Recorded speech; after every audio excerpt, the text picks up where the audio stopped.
এরা দুনিয়ার মুসলমান সত্যবাদীদের সঙ্গে চললে কি হয়, নামাজীদের সঙ্গে চললে কি হয়, উলামা একরামদের সঙ্গে চললে কি হয়, তার একটা দৃষ্টান্ত স্বরূপ আমি আমার এলাকা সম্পর্কে বলবো, একটু শুনবেন তো। এরে দুনিয়ার মুসলমান, আমার এলাকার ভিতরে আমার যে সমাজে, ওই সমাজের কথা একটু বলবো, একটু মনোযোগ সহকারে শুনবেন। এরে দুনিয়ার মুসলমান, এই তো আজ থেকে 1 থেকে 1.5 মাস আগে আমার এলাকার ভিতরে কিছু যুবক ছিল। ওই যুবকগুলো, যেই যুবকগুলো মোবাইলের মধ্যে কেসিনে আসক্ত ছিল, কেসিনো খেলতো, ওই যুবকগুলো গাঁজা খাইতো, ওই যুবকগুলো সিগারেট টানতো, ওই যুবকগুলো 5 ওয়াক্ত নামাজ তো পড়ে নাই, জুমার নামাজও পড়তো না। আজ ওই যুবকগুলো সোলানি মানুষ হয়ে গেল। ওই যুবকগুলো কত নম্র ভদ্র, কত সুন্দর হয়ে গেল। কেন? কারণটা কি? এর দুনিয়ার মুসলমান, লম্বা ঘটনা, একটু মনোযোগ সহকারে শুনবেন। আমার এলাকার ভিতরে হঠাৎ করে আল্লাহ পাক রব্বুল আলামিন যুবকদের মনের ভিতরে কি যেন কোরআনের মহাব্বত দিয়ে দিল, হাদিসের মহাব্বত দিয়ে দিল, আল্লাহর ভয়। ওই যুবকদের ভিতরে আল্লাহর ভয় দিয়ে দিল।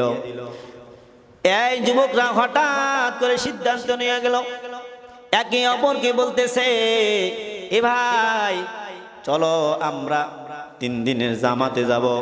এই যুবকরা একজন আরেকজনকে তশকিল করতে করতে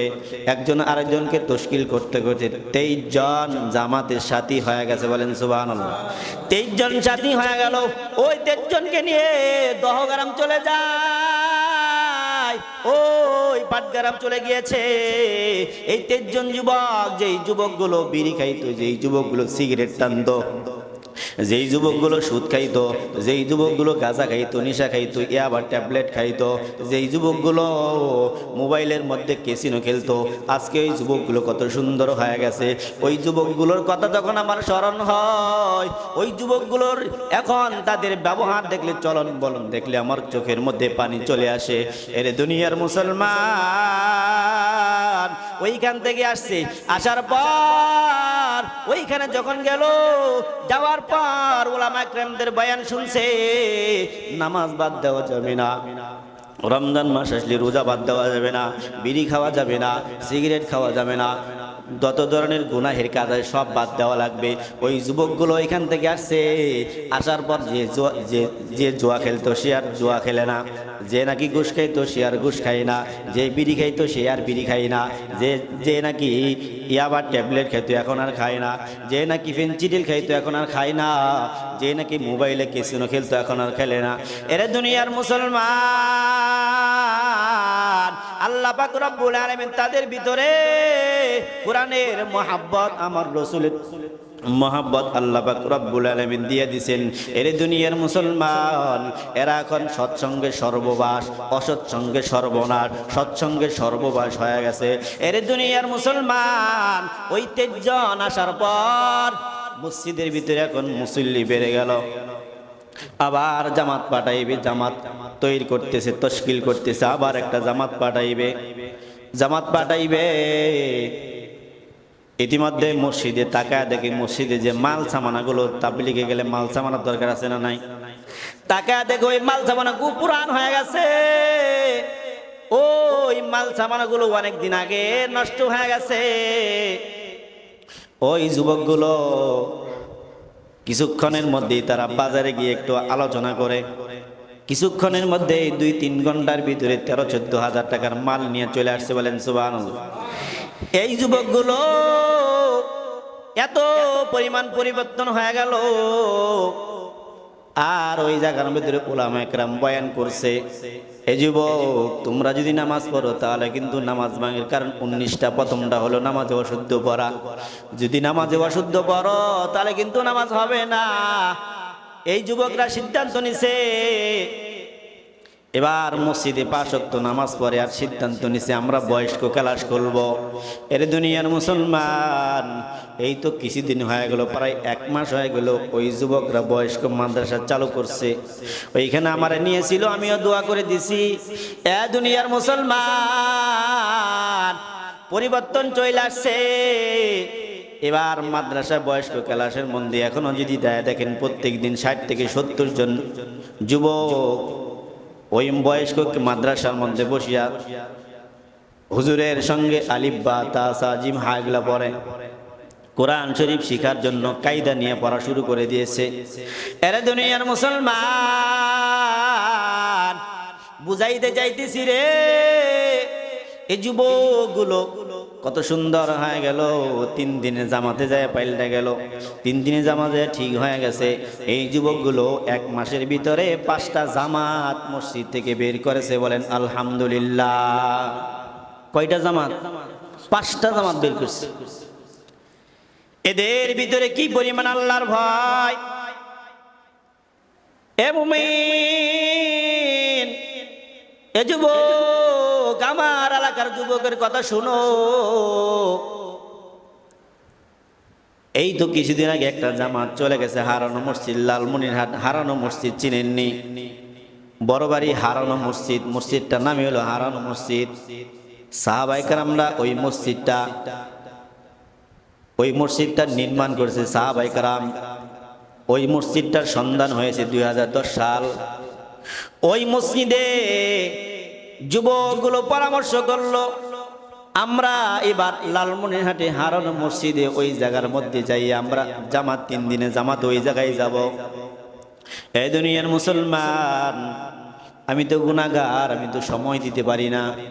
যেই জায়গার মধ্যে জামাত যায় আমি 2 থেকে 3 ঘন্টা সময় দিয়ে চলে আসি, মাদ্রাসা সেই জন্য পারি না। এবার ওই বড়বাড়ি হারানো মসজিদ, ওই মসজিদে এই যুবকগুলো চলে গেল, সাথে একজন আলেম ছিল। ওই হারানো মসজিদে গিয়ে 2 দিন অতিবাহিত হয়ে গেল। 3 দিনের দিন আমি ওই হারানো মসজিদে গিয়েছি যে একটা রাত তাদের সঙ্গে কাটাই। যেহেতু 3 দিন থাকতে পারি না, অন্তত একটা রাত তোদের সাথে থাকতে পারবো। এর দুনিয়ার মুসলমান, এদের ভিতরে, যুবকদের ভিতরে এত পরিবর্তন চলে আসছে, আমার চোখের পানি ধরে রাখতে পারি নাই। ওই হারানো মসজিদে গেলাম, মাগরিবের আগে গেলাম, মাগরিবের নামাজ ওই জায়গায় পড়লাম, মাগরিবের নামাজ পড়িয়া বয়ান শুনলাম, বয়ান শুনি এশার নামাজ পড়লাম, এশার নামাজ পড়িয়া খাওয়া দাওয়া করলাম, খাওয়া দাওয়া করিয়া সবাই শুয়ে গেছে, আমরাও শুয়ে গেছি। এর দুনিয়ার মুসলমান যখন শুইয়া ঘুমাইছে, ওই যুবকদের ভিতরে একজন যুবক, আমরা তো ঘুমাইয়া গেলাম, ওই যুবক এসে আমাদের পা টিপতেছে আর ডাক দেয়া কই, হুজুর হারানো মসজিদ আসছে, এই মসজিদে দোয়া কবুল হবে, এই মসজিদে যদি দোয়া করেন কবুল হবে, 2 রাকাত নামাজ পড়েন, তাহাজ্জুদের নামাজ পড়েন। ও হুজুর পড়ি আমার জন্য দোয়া করেন, আমাদের সাথী ভাইদের জন্য দোয়া করেন। এর দুনিয়ার মুসলমান, ওই দিন নিজেকে নিজে ছোট মনে করে ফেলাইলাম। এতদিন যেমনই মনে করতাম, কি হইল এতদিন এলেম শিখিয়া, কি হইল এতদিন মাদ্রাসা পড়িয়া, কি হইল এতদিন মানুষকে বুঝাইয়া, নিজে বুঝিয়া, এত ওলামা একরামদের বয়ান শুনি, কই আমরা তো কোনোদিন তাহাজ্জুদের নামাজের সময় পা টিপে টিপে আমরা তো কোনোদিন কাউরে তুলি নাই। ওই যুবকগুলো আমাদের পা টিপে টিপে তুলতেছে, চোখের পানি চলে আসছে। তাকায় দেখি রাত তো 12টা হয়ে গেল, 1টা হয়ে গেল, 12টা হয়ে গেল, 12টা থেকে শুরু করিয়ে দিয়েছে নামাজ পড়া। আমি 12:30টার সময় উঠলাম, উঠার পর তাকে দেখি যেই জায়গার ভিতরে সাহাবায়ে কেরামরা যেই জায়গার ভিতরে মসজিদ নির্মাণ করেছিল, ওই ভিতরে একটু উঁচা জায়গা আছে, মানে একটু উপরে উঁচা করে দিয়েছে, আর নিচে একটা গিরাট করে দিয়েছে, এটা সাহাবায়ে কেরামদের মসজিদ, এই ভিতরে নামাজ পড়বেন তাহাজ্জুদের নামাজ পড়লে। 12:30টার সময় তাকে দেখি ওই যুবক আমার পা টিপতেছে আর বলতেছে, হুজুর ওঠেন না, 2 রাকাত তাহাজ্জুদের নামাজ পড়েন না, পড়ি আমাদের জন্য দোয়া করেন। আমি চক্ষু মেলায় তাকায় দেখি রে, ওই যুবক, যেই যুবকরা নাকি মোবাইলের ভিতরে গেম খেলতো, মোবাইলের ভিতরে জুয়া খেলতো, যেই যুবকরা গাঞ্জা খাইতো, ইয়াবা ট্যাবলেট খাইতো, যেই যুবকরা সিগারেট ছাড়া বুঝে নাই, যেই যুবকগুলা সারাদিন গুনাহ করতো, 5 ওয়াক্ত নামাজ পড়ে নাই, তো জুমার নামাজও পড়ে নাই, ওই যুবকগুলো তাহাজ্জুদ নামাজ পড়িয়া আল্লাহর দরবারে হাত তুলে কাঁদতেছে। 2 জন 4 জন 5 জন সারাটা রাত আমি ঘুমাইতে পারি নাই। সারাটা রাত তাকায় দেখি একজনের পর আরেকজন তাহাজ্জুদের নামাজ পড়তেই আছে। এদের ভিতরে পরিবর্তন চলে আসছে। আমি উঠলাম, উঠিয়ে আমিও সালাতুত তাসবিহ নামাজ পড়লাম, তাহাজ্জুদের নামাজ পড়লাম, পড়িয়া দোয়া করলাম। দুনিয়ার মুসলমান বলতে চাইছিলাম, আল্লাহ পাক রব্বুল আলামিন বলেন, ইয়া আইয়ুহাল্লাযীনা আমানুত্তাকুল্লাহা ওয়া কুনু মা'আস সাদিকিন।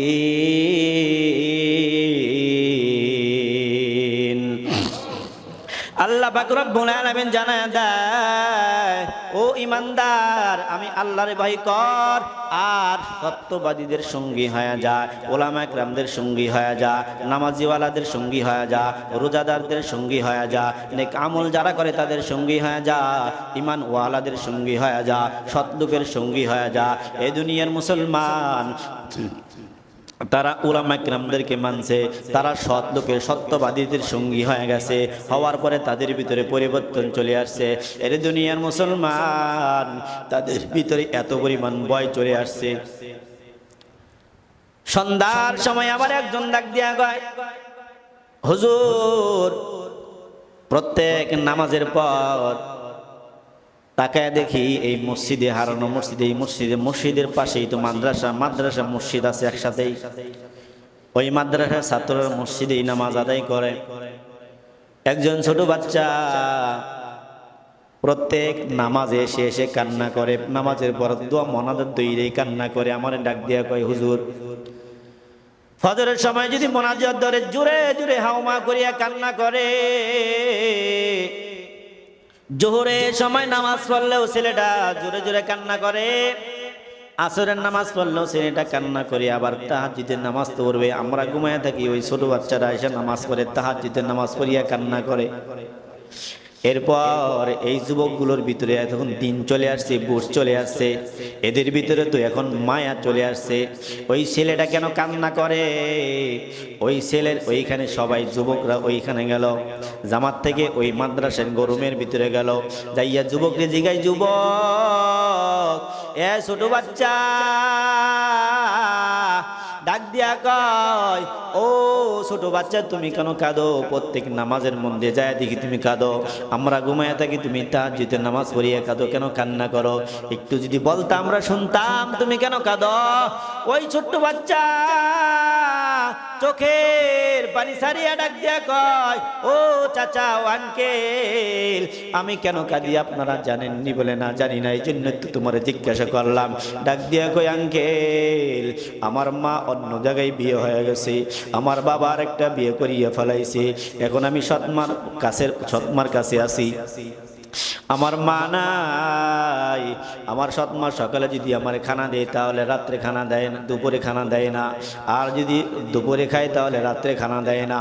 কষ্ট করিয়া জীবন যাপন করি, একটা পাঞ্জাবি একটা মাত্র পাঞ্জাবি দিয়ে সারাদিন উল্টা পাল্টা করিয়া পিন্ডে, প্রত্যেক দিন এই জামাটাই গাই দেই।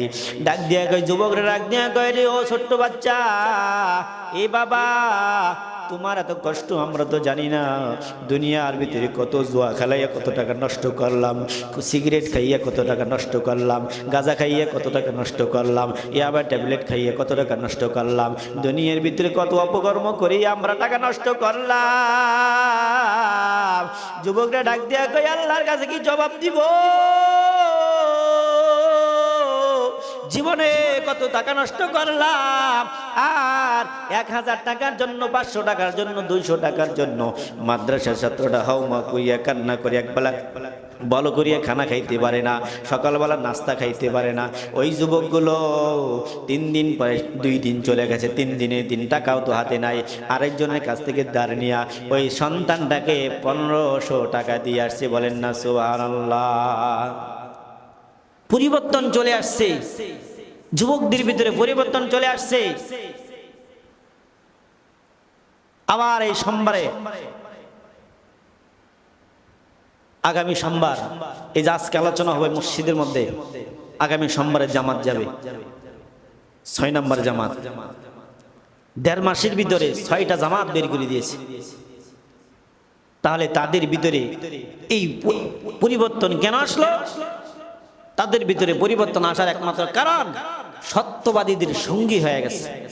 সত্যবাদীদের সঙ্গী হওয়ার কারণে কোরআন ওয়ালাদের সাথে থাকতে থাকতে থাকতে এখন তারাও কোরআন ওয়ালা হয়ে গেছে। আল্লাহ ওয়ালাদের সাথে থাকতে থাকতে এখন আল্লাহ ওয়ালাদের, তাদের ভিতরে আল্লাহ ওয়ালাদের ভাব চলে আসছে।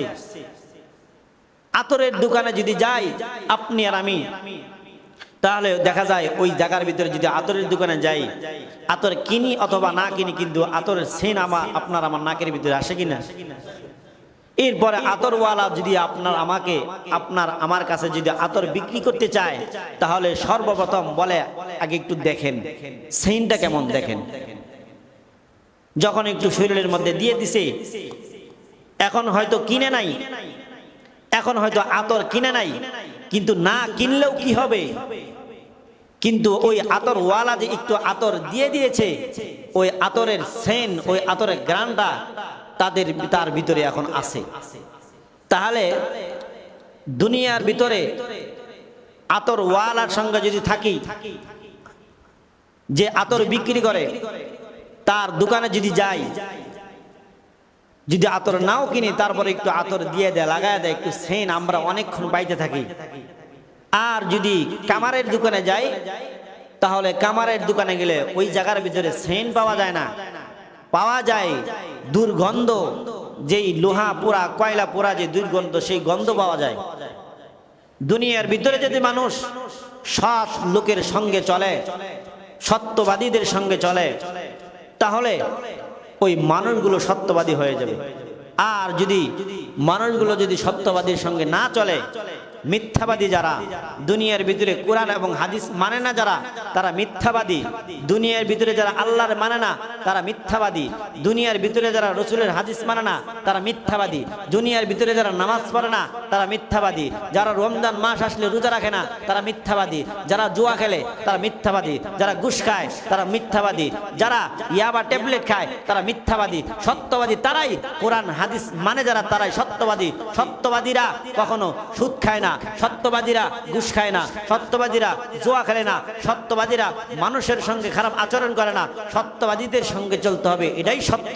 যদি সত্যবাদীদের সঙ্গে চলতে পারে, দুনিয়া তো শান্তি, আল্লাহ তাআলা আপনাকে আমাকে আখিরাতে মুক্তির ব্যবস্থা করে দিয়ে বলেন সুবহানাল্লাহ। এই জন্য কার সঙ্গে চলবো? সত্যবাদীদের সঙ্গে চলবো। আজ দুনিয়ার ভিতরে আপনি আর আমি নষ্ট হওয়ার কারণ কি? আপনি আর আমি সত্যবাদীদের সঙ্গে চলি না, ভালো মানুষের সঙ্গে চলি না। আল্লাহ রাসূল সাল্লাল্লাহু আলাইহি ওয়াসাল্লাম বলেন, আল মারউ আলা দীনি খলিলি। দুনিয়ার ভিতরে যত মানুষ রয়েছে, ওই মানুষগুলো বন্ধুর চাল চল। এখন একদিন দুই দিন বিড়িটাকে ধরে আনতে আনতে এখন সন্তান চিন্তা করে যে বাবা যে খায়, এটা কি খায়, এটা স্বাদ কি, এটা স্বাদ তো আমি কোনোদিন বুঝি নাই, তবে যদি আজকে একটা টেস্ট করে দেখবো। বাবা তো আর জানবে না, যদি বেশি পুড়ে যায় তাহলে বলবো যে ধরে আনতে আনতে বেশি পুড়ে গেছে, একটা টান দিলে সমস্যা নাই। এখন সন্তান বিভিন্ন টেনশন করিয়া, এখন আরেকদিন যখন বাবা বলছে একটা বিড়ি ধরায় আনতো, এবার তো সন্তান গেছে বিড়ি ধরায় আনতে, এবার ওই চুলার পারে যায় গ্যাস পাইছি, এখন ধরাইছি, দেখে রান্না করে তো আর কেউ নাই, আর রান্নাঘরের দরজা দিয়ে তাকায় দেখছি যে আশেপাশে তো কেউ নাই, টান দেই দেখি এটার মজা কি। এবার একটা টান দিয়ে দিচ্ছি, দিয়ে এরপরে বাবার কাছে নিয়ে আসছে। তা বাবা এখন টানতেছে, অনেক সুন্দরভাবে টানতেছে। একদিন দুই দিন অভ্যাস করতে করতে যখন একদিন এক টান দিছে, পরের দিন বলতেছি এক টানে তো স্বাদ বোঝা যাবে না।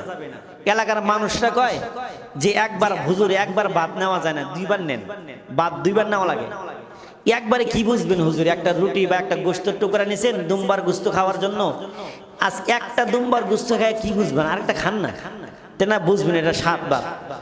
এখন ওই ছেলে একদিন 1 টান দিছে, পরের দিন 2 টান, তারপরের দিন 3 টান।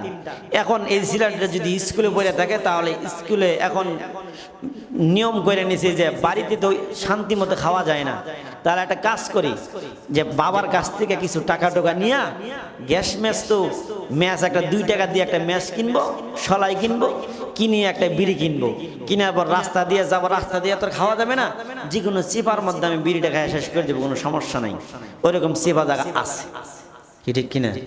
তো 1 দিন 2 দিন বিড়ি খাইতে খাইতে খাইতে খাইতে এখন এমন এক পর্যায়ে হয়ে গেছে, এখন চাচা দেখে বলাইছে, চাচা দেখে বলেছে, এখন চাচাই বিচার দিচ্ছে বাবারে, যাই তোমার ভাই তোমার সন্তান তো বিড়ি খায়, তে বিড়ি খায়, এখন কি করবে, সন্তানটা তো কইয়া ছাড়ানো যাইতেছে না, খায় খা। এখন বাবা চাচা তো কিছু বলে না, এখন বাবার সামনে চলে আসছে, বাবা যখন কিছু কয় না, এখন ওপেনে মানুষের সামনে বিড়ি খায়, কথা কন ঠিক কিনা? এখন খাইতে খাইতে এমন এক পর্যায়ে চলে আসছে, এখন বাবার সন্তান যখন কাজ করতে যায় মাঠে, এখন সন্তান ডাক দিয়ে কই, বাবা বিড়ি আছে নি, একটা বিড়ি দেন। বাবা আর সন্তান বিড়ি ভাগ করে খায়, আপনাদের এলাকায় নেই, আমাদের এলাকায় আছে। কি আছে? আছে আছে, হ্যাঁ। তাহলে কি বুঝলেন? সৎ সঙ্গে স্বর্গবাস, অসৎ সঙ্গে সর্বনাশ।